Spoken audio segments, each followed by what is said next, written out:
စဉ်ကတော့လူတွေမချက်ပေါင်းနတ်ချက်ဘာကြောင့်လဲကိုယ်စိတ်ကလေးကိုသိထားတာငါစိတ်ကလေးကဘယ်ညွှန်နေလဲမျက်စိကဘယ်ညွှန်နေနားကဘယ်ညွှန်နေနှာခေါင်းကဘယ်ညွှန်နေပါးစပ်ကဘယ်ညွှန်နေကိုယ်အတွေ့ကဘယ်ညွှန်နေမနှောကဘယ်ညွှန်လဲဆိုတော့လူတွေကတော့ဘာသိမလဲအန္တပုရုဇဉ်တွေသမာဓိမှမရှိပဲစိတ်ကိုတော့မသိပါဘူးဗျာအရိယာမှာများမှသာလေသိနိုင်တဲ့တရားတွေပါဗျာအရိယာများကတော့အကုန်လုံးသိနေတဲ့တရားစိတ်ကိုကိုယ်စိတ်ကိုစစ်ထားတော့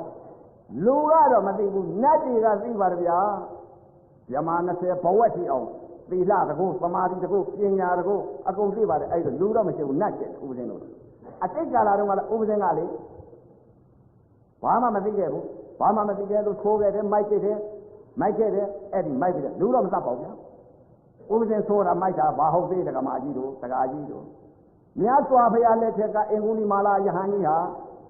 သတ်လိုက်တဲ့ပုဂ္ဂိုလ်ဟာလက်ညှိုးပေါင်း1000ဖြတ်လိုက်တဲ့ပုဂ္ဂိုလ်ကဒီပုဂ္ဂိုလ်ကျလူမိုက်ခေါ်မလားတကာဓမ္မများလူမိုက်ခေါ်လို့ရှိရင်ပြမှားသွားပြီအတိတ်ကအကြောင်းပြစ္ဆုတ်ပါအကျိုးပြစ္ဆုတ်ပါအကြောင်းအနာကအကျိုးကာလ3ပါးရှိပါတယ်ဗျာအဲ့ဒီတော့အင်္ဂုလိမာလာကြီးသိုးလေဆိုလို့ရှိရင်ပြမှားသွား